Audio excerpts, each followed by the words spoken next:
Hey, my name is Rowan Smith and I want to welcome you to the Training for Trekking podcast. Now, this is the world's very first podcast which is entirely dedicated to helping you train, prepare and conquer your upcoming hike, trek or mountain adventure. So once a week, I'm going to be giving you quality and practical information on the subjects of physical preparation for trekking, dealing with altitude and nutrition on the trail, so you can know everything you need to be doing to have the best chance of a safe, enjoyable and successful adventure. So now you know what you're in for. Let's get into today's episode. Hello guys. So today we are talking about quick fixes to common hiking problems. Now, if you've been listening to this podcast for a while, hopefully by now you know that I'm all about long-term solutions for hikers and trekkers. What I mean by that is it does take quite a while to develop things like your aerobic fitness or to bulletproof your joints and muscles from pain and injury or to develop good nutritional habits. Like all these things do take consistency and time, and in all honesty, there's no real getting around that. And anytime someone comes to me with a problem, the solution that's actually going to fix that problem more or less is going to take quite a while. But in all honesty, sometimes people come to me and they just want a solution right now. You know, they might not have time to dedicate weeks and weeks and weeks to training, or they might just not have the patience or whatever. And as a trainer, you know, as much as it's not my personal belief that you should be looking for quick fixes for things, in all honesty, I'm here to help people. So if people aren't genuinely going to be doing these long-term solutions, I think it's my job to be able to provide them some shorter term solutions which might not be a fix to the issue, but will give a little bit of relief or just deal with that issue in the short term well enough. So today what I'm going to be doing is just banging out a few points in which are a few quick fixes which I've used in my clients and other people in the past, which has sort of helped them overcome or at least deal with certain issues that are facing in their hiking lives. So I'm just going to bang these out. Hopefully if you've experienced any of these in the past, you'll get a few good ideas. But if not, it's always good to know this type of stuff. So to start with, the first problem we're going to talk about is you are struggling in the morning. So you know, you get up, you're raring to go, but you hit the trail and you always seem to struggle in just that first section of your hike. Maybe it's first 30 minutes, first hour and a half, whatever. Everything just really feels hard. Your head's still waking up. You're not really enjoying yourself, even though it should be this amazing experience from the get-go, and you really should be appreciating every moment for it. So solution here is dead simple and one probably many people already do, but is coffee. Basically, caffeine is the world's most used performance-enhancing drug in the entire world. Like, that is a genuinely serious fact. It can improve just about every aspect of performance under the sun. It can improve your endurance, reduce your perception of perceived tiredness, improve your mental clarity, improve your mood, and a whole bunch of other really great things. So if you are struggling on the trail to get moving in the initial stages, an extra strong coffee in the morning might do the trick. Now, next problem is your calves are always burning when you're going up hills. And this is one I hear all the time. So every time someone goes up a hill or a big set of stairs, their calves are absolutely burning. You know, they are the muscles that just seem to fatigue straight away. And you know the next day they're just going to be absolutely tight and rock solid, and you're going to be in more or less agony with every single step you do. So the solution here is, if your calves are burning when you're going up hills, is to try and plant your feet. So instead of walking up on your toes, as many people do when they're going uphill or upstairs, try to plant your foot as best as you can and put a little bit of pressure, or a reasonable amount of pressure, through your midfoot and your heel. Now what this is going to do is going to get your hamstrings and your glutes doing a little bit extra of the work. So as opposed to you just being sitting up on those little calves and going up and up and up and up, these bigger muscles are going to just shift a little bit of the force into them and get them doing some work. Now, day-to-day life, a lot of people tend to be up on their toes when we're climbing up hills, and it's not that big a deal. And if you do that day to day, you know, it's no dramas. But if you are on the trail and you're going up hills that are taking you half an hour, 40 minutes, or whatever, those calves are going to get knackered. So that's a really simple solution, which can make you a lot more comfortable. Now, next problem is you are on something's a bit sore on the trail. So you're on a multi-day hike and you wake up on day 2 or day 3 and something in the body, a muscle or a joint, is feeling a little bit niggly or a little bit sore, and you're a little bit concerned about that.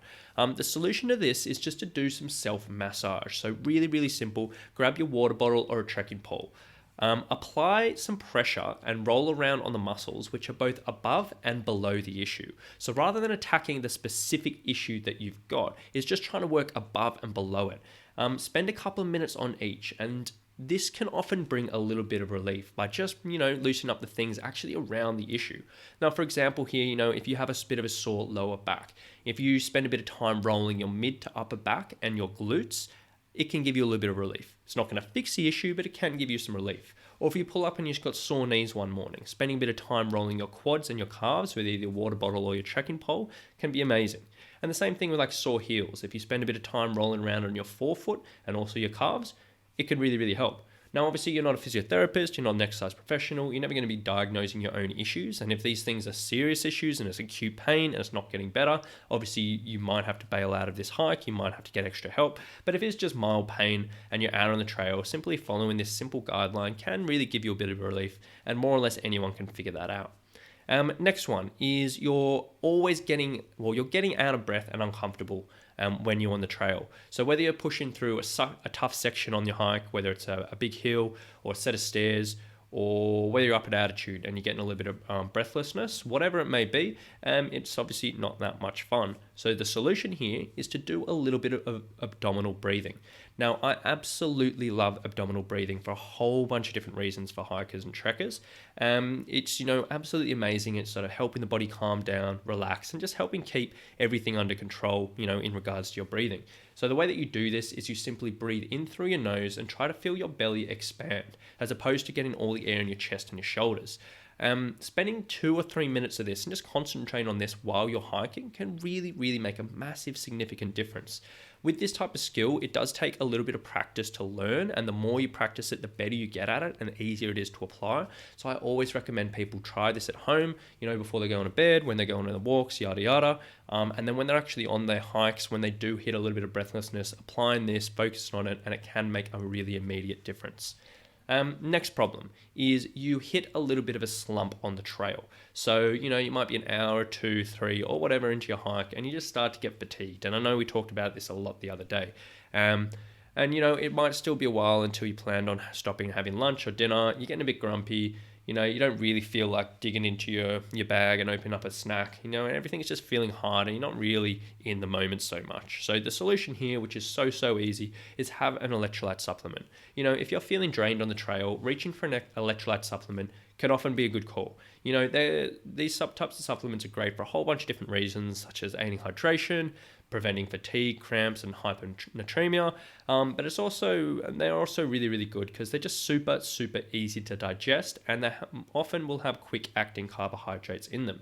So you can literally just take a little bit of this supplement, you'll get those quick acting carbs in the body to give you a good burst of energy. It's going to digest really quickly and you can eat them on the go, and they can really significantly improve both your mood, your mental clarity, and also reduce your perception of fatigue. So if you are getting hitting a bit of a slump, those electrolyte supplements can really, really go a long way. Next one is can't sleep on the trail. So you might have had a big day of hiking. You might be absolutely knackered, but then the second you crawl into your tent, you lie down and your mind is racing and you can't sleep a wink. Or alternatively, maybe you've been asleep and you hear an animal outside which is rustling, or the weather's really bad and it just gets you up, alert, and you really, really struggle to get back to sleep. And obviously sleep on the trail is very, very important. Even a couple of hours sleep deprivation can really affect your physical and mental performance, something we want to deal with. So the solution here, which there's hundreds of solutions here, but one that's really, really simple is practice something called square breathing. Now, square breathing is a really, really simple breathing technique, which is absolutely fantastic at helping the body relax and just letting you drop back off to a restful sleep. Now, the way you do this, it barely needs any remembering. It's so easy. It's basically you're going to breathe in your nose for 3 counts. So you're going to go 1, 2, 3, breathe in. You're going to hold your breath for 3 counts. Breathe out for 3 counts, and then hold your breath for 3 counts. Then you go up to 4 counts. So you're going to go breathe in for 4 counts, hold for 4 counts, out for 4 counts, hold for 4 counts. And then 5 counts, 6 counts, 7 counts, and just keep on working your way up. And just spending that time focusing on the breathing is going to help really, really relax you and also just clear your head a little bit. And by the time you get to, 11, 12, more than likely you're already going to be asleep. And that's one that I absolutely love. So next problem is knee pain during descents. I've talked so much about knee pain on this podcast, so I'm just going to be really brief on this. But if you're always getting a bit of knee pain on descents and you do need that quick fix, trekking poles is always the answer. 100%. get your poles. They're so good for relieving pain in your knees when you're going on descents. And I've talked about this a whole bunch already, so we don't need to dive too much into that.